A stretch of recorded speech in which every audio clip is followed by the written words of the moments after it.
अस्सलाम वालेकुम स्टूडेंट्स, कैसे हैं सब लोग। उम्मीद करता हूँ सब लोग खैरियत से होंगे। Welcome to Falcon academy. आज इस वीडियो में आपके साथ शेयर करने जा रहे हैं फैन टर्म के लिए जो इम्पोर्टेंट क्वेश्चंस हैं इंग्लिश 501 के।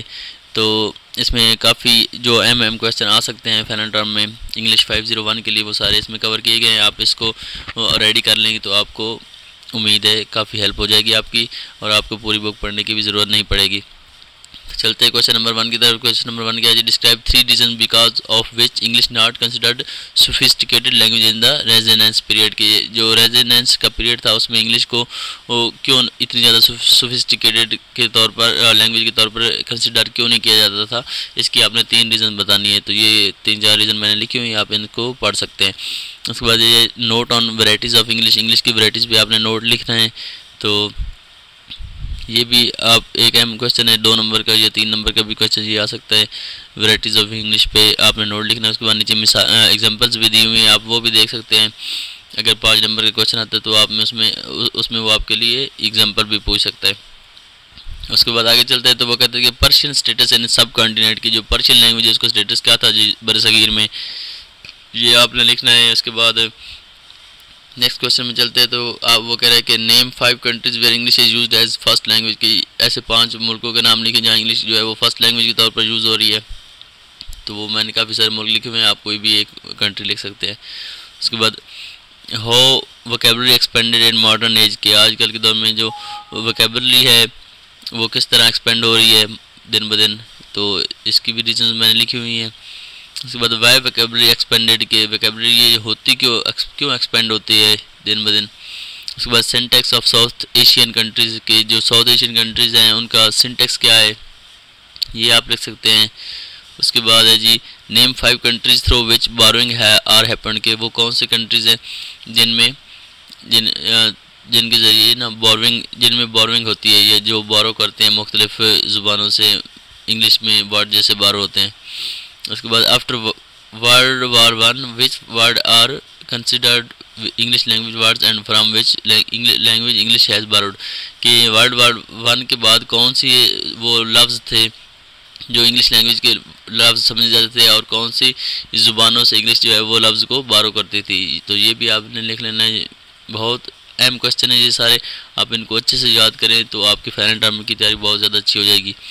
उसके बाद spread of English in south Asia, south Asia में इंग्लिश किस तरह फैली है, इस पर आपने नोट लिखना है। उसके बाद future of English in south Asian countries के, साउथ एशियन कंट्रीज़ में इंग्लिश का क्या फ्यूचर है वो आपने लिखना है। उसके बाद व्हाट इज़ ब्लैक डेथ, कि ब्लैक डेथ क्या थी, ये एक इंसिडेंट था, ये आपने पूरा याद करना है। तो उसके बाद शार्ट नोट ऑन रेजोनेंस, कि रेजोनेंस पीरियड पे आपने एक शार्ट नोट लिखना है। उसने आगे वो कह सकते हैं कि साइलेंट फीचर्स ऑफ रेजोनेंस की, जो शॉर्ट फीचर्स थे रेजोनेंट पीरियड के, वो आपने लिखने हैं। तो ये इस तरह आपने अगस्टन एज ये क्या थी ये आपने लिखना है। उसके बाद व्हाट इज़ लिटरेरी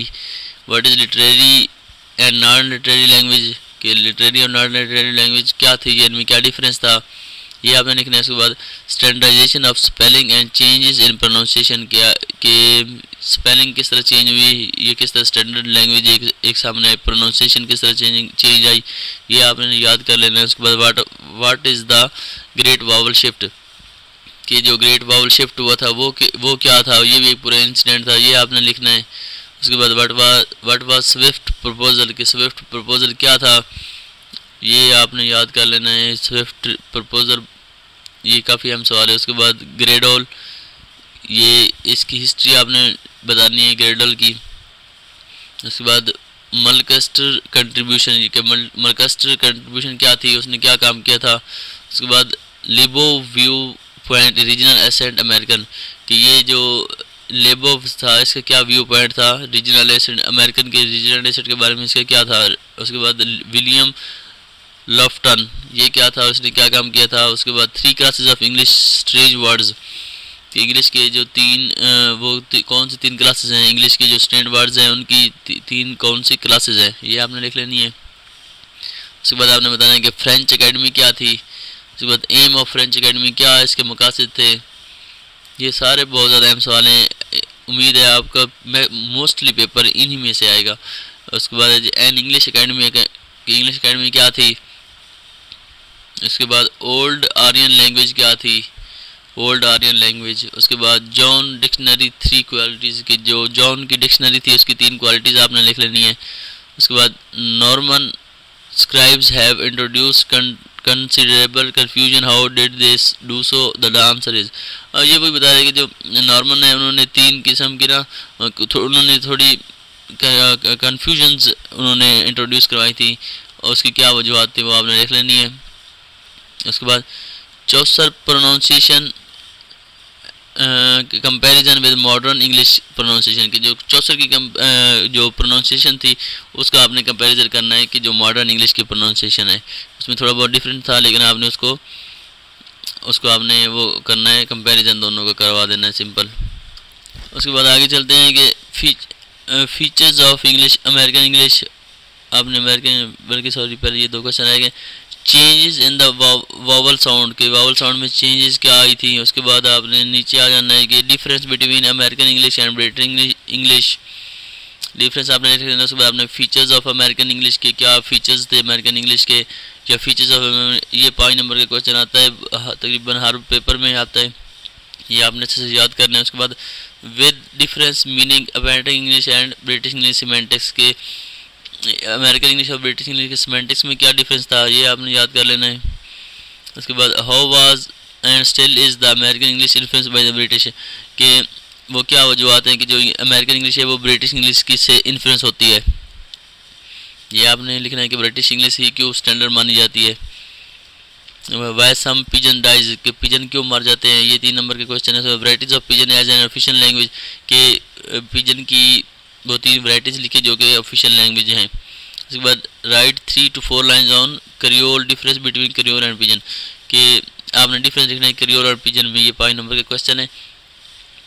उसके बाद व्हाट इज़ लेफ्ट अनसेटल्ड, कि क्या अनसेटल्ड रह गया था, आपने इसको भी बयान करना है। What is lingua Franca, lingua Franca क्या होती है। उसके बाद आपने lingua Franca effect on other language के, लिंगुआ फ्रांका के जो दूसरी ज़ुबानों उन पर क्या असरात पड़ते हैं। उसके बाद आपने करना है कि list 3 veg by which ELF is difference from the standard English, कि आपने 3 वजूहत लिखनी है कि ELF जो होती है वो दूसरी स्टैंडर्ड इंग्लिश से मुख्तलिफ क्यों होती है।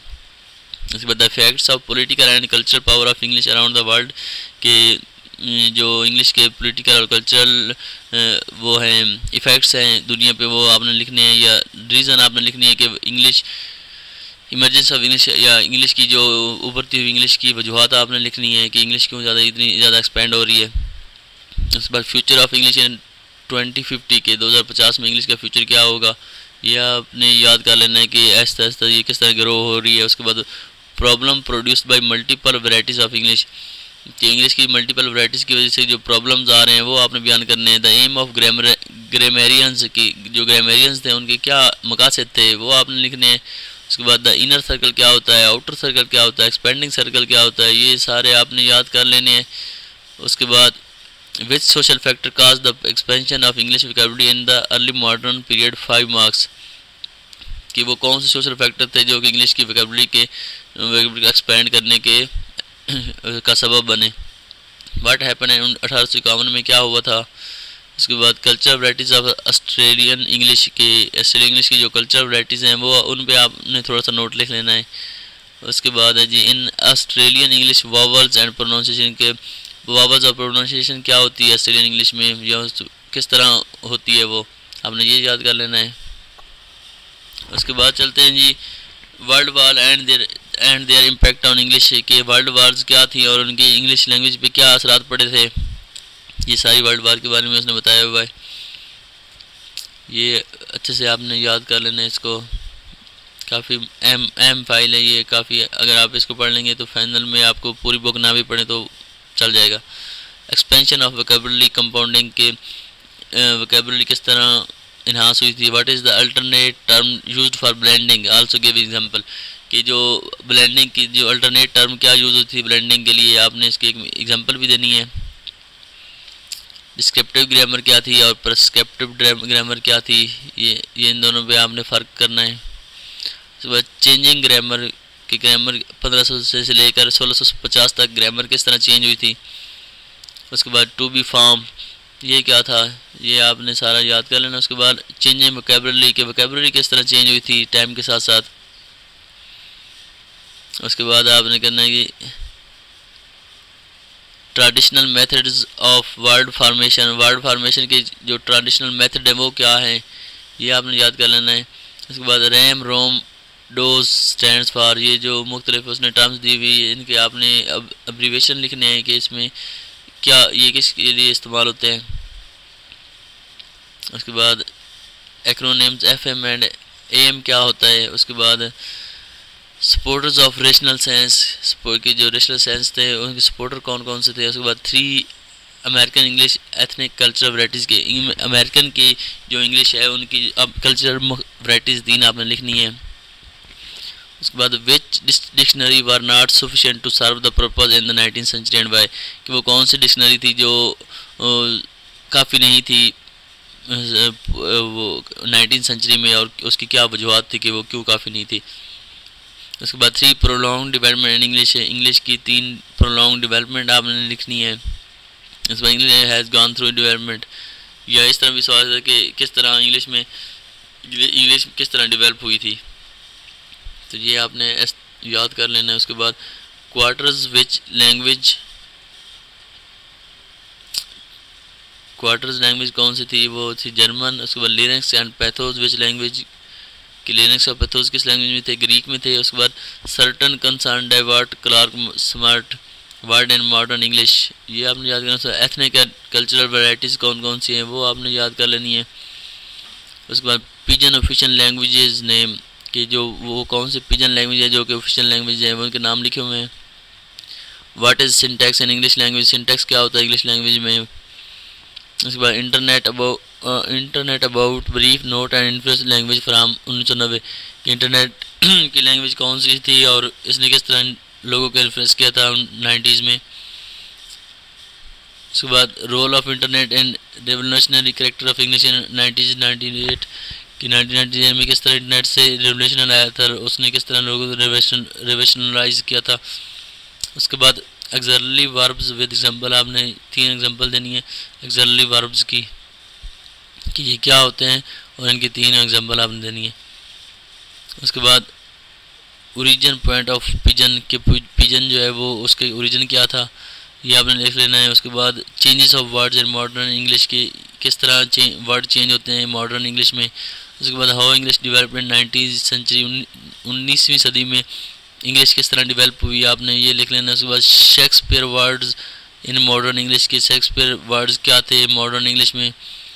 उसके बाद स्प्रेड ऑफ स्पेनिश इन सब कॉन्टिनेंट, की स्पेनिश जो है वो किस तरह सब कॉन्टिनेंट में फैली थी, ये आपने लिख लेना है। उसके बाद reason of increasing similarities in British American English की, वो कौन सी रीज़न है कि अमेरिकन इंग्लिश और ब्रिटिश इंग्लिश में सिमिलैरिटी बढ़ती जा रही है।